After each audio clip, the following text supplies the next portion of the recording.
Penvision TV presents. ফজরের ফরজ সালাতের পর সুন্নত সালাত পড়া যায় কিনা, যেটা ছুটে গেছে আগে?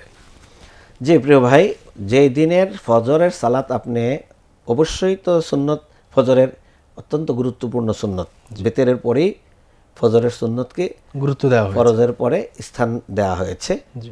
সেই দৃষ্টিকোণ থেকে আমরা সতর্ক থাকবো যে আমার ফজরের ফরজ শুরু হওয়ার আগেই যেন ফজরের সুন্নত পড়ে নিতে আদায় পারি। করতে পারি। জি। কোনো কারণে যদি আমার ফরজের আগে মিস হয়ে গেল, কোনো কারণে এটা অভ্যস্ত না হয়ে গেল, তাহলে আমার ফরজ সালাতের পরে হইলেও আমার এই সুন্নতটাকে আদায় করে ফেলা, যেহেতু ওই দিনের ফজরের সুন্নত, অতএব ওইটার ব্যাপারে কোনো সুনির্দিষ্ট নিষেধাজ্ঞা নেই, বরং এটার ব্যাপারে পক্ষে মত আছে।